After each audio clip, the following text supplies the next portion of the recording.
हाँ, तो फिर हमें ये डर रहता है कि कोई हमें फिर से मतलब वापस फिर से हमें वही ताना सुनने मिलेगा, खुद से भी डर होता है कि वापस इस नशे में मैं चला गया, गुस्सा भी आता है।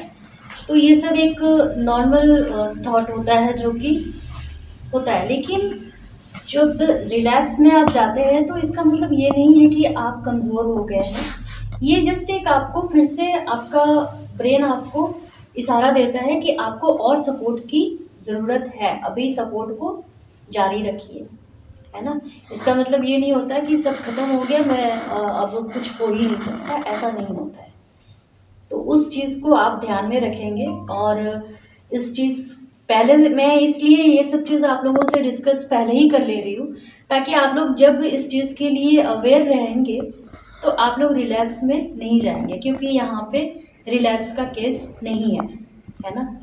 तो ये सब सिम्टम होते हैं और ये सब मतलब लोगों में देखे जाते हैं जो रिलैप्स में जाते हैं, तो इसलिए पहले से ही आप जब अवेयर हो जाएंगे तो फिर आप नहीं जाएंगे उस तरफ, है ना? रिलैप्स में जाएंगे ही नहीं कि ये कंडीशन होता है तो इंसान रिलैप्स में की तरफ फिर से चला जाता है। तो एक चीज़ आप लोग अब अपने माइंड में ये नोट अपने बना लीजिएगा या फिर कॉपी में ये राइट डाउन कर लीजिएगा, आप लोग की जो कॉपी है, ठीक है? कि रिलैप्स जो है ये एक रिकवरी का प्रोसेस है, ठीक है? ये भी एक रिकवरी का प्रोसेस है।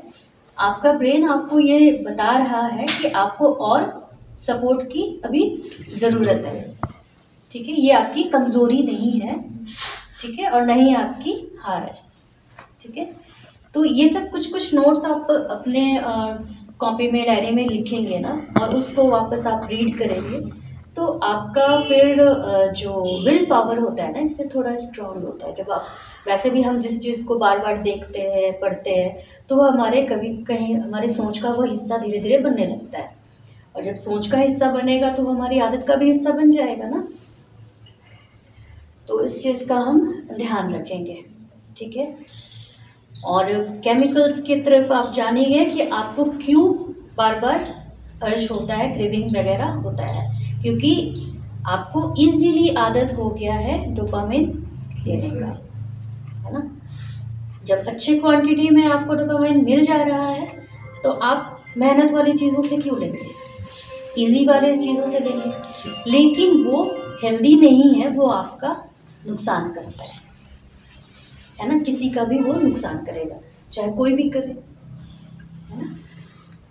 तो अपने आप को कमज़ोर नहीं समझेंगे, ये नहीं समझेंगे कि मैं कमज़ोर हूँ या ये कोई कैरेक्टर इशू है, ये ऐसा कुछ बिल्कुल भी नहीं है, ठीक है? आप भी सबकी तरह एक अच्छे और नॉर्मल इंसान हो, ठीक है? बस उस चीज़ को बनाए रखना है जी, है ना? क्योंकि अगर मान लीजिए कोई इशू है तो उस इशू को हम उसको सॉल्व करते हैं ना, उसके साथ उसी का हिस्सा तो नहीं बन जाते हैं, तो हम भी वही इशू फिर कहलाने लगते हैं, है ना? तो अगर कोई मान लीजिए कुछ प्रॉब्लम है तो हम उसका कुछ निदान निकालते हैं, है ना? सॉल्यूशन निकालते हैं। अच्छा, एक चीज़ बताइए, यहाँ पे किसको लगता है कि मतलब आसानी से कोई चीज़ मिल जाता है वो हमारे लिए फ़ायदेमंद होता है, या फिर हम जिस चीज़ को मेहनत करके लेते हैं वो चीज़ हमारे लिए फ़ायदेमंद होता है? आसानी से जो मेहनत करके किसने कहा कि आसानी से जो मिल जाता है वो मैम घातक होता है हमारे लिए ना, जो हाँ जी, वो हमारे लिए मतलब शॉर्टकट नहीं। शॉर्टकट हमेशा हाँ, क्योंकि शॉर्टकट से आप कोई भी चीज़ लेते हैं तो वो कहीं ना कहीं फिर हार्मफुल होता है, हार्मफुल होगा लाइफ टाइम के लिए।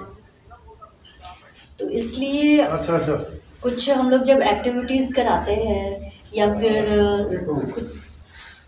कुछ भी हम अगर सेशन लेते हैं तो ये जस्ट एक आपका मतलब आपको, आप जब अगर मान लीजिए कुछ अच्छा सा ड्राइंग करते हो, आपको अच्छा फील होता है, अच्छा फील होता है ना? तो ये भी क्या है, ये भी आपका ब्रेन आपको डोपामाइन ही दे रहा है, लेकिन ये स्मॉल क्वांटिटी में दे रहा है, लेकिन इसलिए आपको वैसा मज़ा नहीं आया। लेकिन आप जब इसको रिपीटेड कीजिएगा तो आप उसमें और बेटर होइएगा। तो अपनी आदतों को इन सब चीज़ों में शिफ्ट करना है कि कैसे मैं अपने आप को इंगेज रख के इन सब चीज़ों इस वैसी आदतों से निकलो, है ना? क्योंकि जब तक आप इजी वे में चाहेंगे कि आपको मज़ा मिले तो वो फिर सज़ा बनेगा, है ना?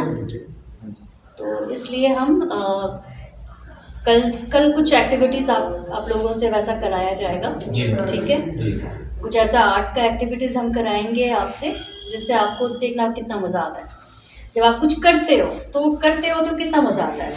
किसी चीज़ को आपने बनाया तो उस चीज़ से आपको कितनी खुशी मिलती है ना? हाँ जी। हाँ जी। ठीक है। और एक चीज़ होता है कि हम जैसे अगर आप लोगों की काउंसलिंग करते हैं, थेरेपी देते हैं, तो उसमें हमारा एक सीबीटी में पार्ट होता है माइंडफुलनेस का, ठीक है? माइंडफुलनेस सुना है सबने कभी ये वर्ड? नहीं सुना है? नो।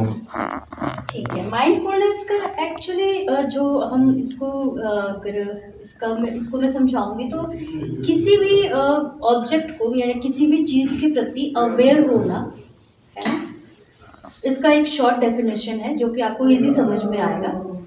उसको हम माइंडफुलनेस कहते हैं। किसी भी चीज़ को लेकर, हाँ, उस चीज़ के बारे में अवेयर होना, ठीक है? उस चीज़ के बारे में अवेयर हैं आप तो सर, ठीक है? नहीं आप सर।